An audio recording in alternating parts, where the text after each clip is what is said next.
एक शाम प्राची टीवी पर सीरियल देख रही होती है। तभी उसकी सास वहाँ आती है। अरे सीरियल में तो ऐसे मग्न है जैसे आज रात का खाना पड़ोसी आकर बनाएंगे। मुझे पता ही नहीं था आपने अपने बेटे की शादी पड़ोस में भी की हुई है। है? मतलब? मतलब इस घर में सारा काम बहू ही करती है, आप तो सिर्फ खर्राटे मारती हैं।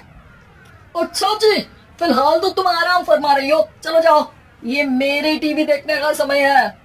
आहा, इसीलिए मुझे भगाया जा रहा है। सॉरी, अब तो बिल्कुल नहीं जाऊंगी। प्राची के इस बार पर दोनों सास बहू के बीच टीवी रिमोट के पीछे बच्चों जैसी छीना झपटी शुरू हो जाती है, जिसके बीच श्लोक भी काम से घर वापस आ जाता है।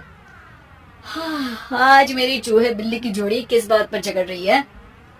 अरे तेरे बीवी मुझे टीवी ही नहीं देखने दे रही। अरे तुम्हारी मम्मी मुझे खाना बनाने के लिए फोर्स कर रही है। अरे वाह, ऐसे बेतुके रीजन पर तो बच्चे भी झगड़ा नहीं करते।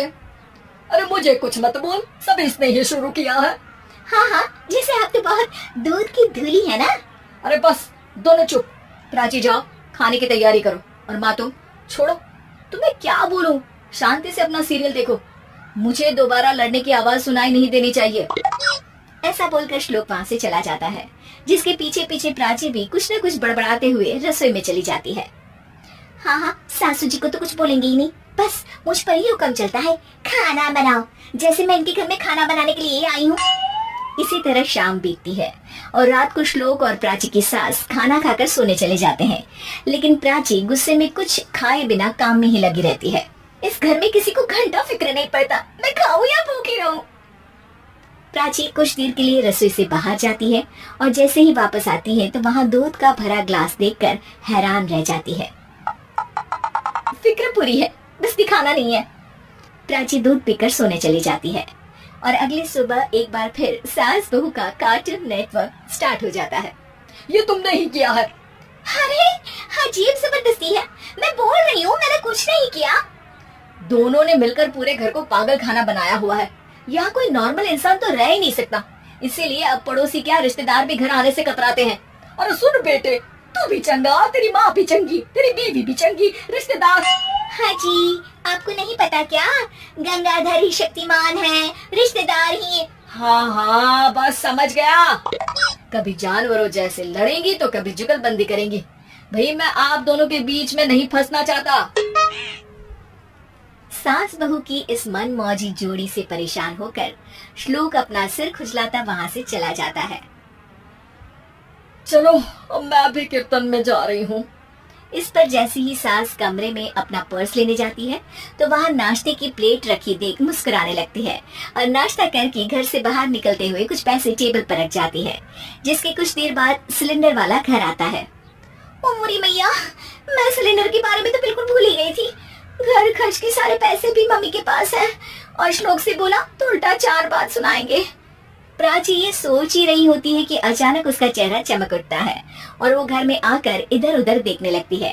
तभी उसकी नजर टेबल पर रखे पैसों पर पड़ती है, जिन्हें वो सिलेंडर वाले को दे देती है। ये सब श्लोक देख लेता है। अच्छा बेटे, इतना बड़ा घोटाला, सबके सामने मैं तेरी दुश्मन और पीठ पीछे तेरी मेरी यारी। इस पर श्लोक एक प्लान बनाता है और शाम को सब एक साथ बैठे होने पर बोलने लगता है। माँ, तुम दोनों की बहुत लड़ाई होती है, इसलिए मैं सोच रहा हूँ कि प्राची को उसके घर छोड़ाऊं, इससे वो भी खुश रहेगी और तुम भी। अचानक श्लोक की ये बात सुनकर सास बहू शौक से उसकी तरफ देखती है। अरे ऐसे कैसे घर छोड़ाओगे, मुझे कहीं नहीं जाना। अरे तुमने बोला नहीं पर मैंने सुन लिया, तुम्हें मम्मी के साथ रहना अच्छा नहीं लगता, मुझे पता है। अरे वो अरे जब बहू खुद कुछ काम बोले तो वो तुझे सुनता नहीं, और अब जो इसने बोला ही नहीं वो तू समझ गया। जब उसे नहीं जाना तो फिर जबरदस्ती क्यों कर रहा है? अच्छा, फिर आपको मौसी के घर छोड़ाता हूँ। बस अब आप दोनों एक घर में एक छत के नीचे नहीं रह सकती। मैं इस टॉम एंड जेरी की जोड़ी को और नहीं झेल सकता। है? ऐसे कैसे नहीं रह सकते? तुम्हें इतनी दिक्कत है तो तुम्हारा बोरिया बिस्तर पैक कर देती हूँ, लेकिन मम्मी जी कहीं नहीं जाएंगी। बिल्कुल यही सुनना था मुझे। अगर दोनों में इतना ही प्यार है फिर हर वक्त ये लड़ाई का नाटक क्यों करती हो? देखा मैंने कैसे माँ किचन में दूध रखती है और तुम उनके लिए कमरे में नाश्ता रखती हो, और कैसे वो पहले ही तुम्हारी दिक्कत समझकर घर में पैसे रखकर बाहर जाती है। अरे भाई, इतना ड्रामा तो डेली सोप में भी नहीं होता जितना तुम दोनों ने इस घर में फैलाया हुआ है। तू हमें टॉम एंड जेरी बोलता है ना, तो याद कर वो दोनों भी एक दूसरे को बाहर वालों की बुरी नजर से बचाने के लिए हमेशा सबके सामने लड़ते थे, लेकिन अकेले में दिक्कत के समय मदद भी तो करते थे। बस हमारा रिश्ता भी कुछ ऐसा ही है। और वैसे भी अगर सास बहू में तू मैं नहीं होती तो दुनिया वालों को कहानियां कैसे मिलेंगी?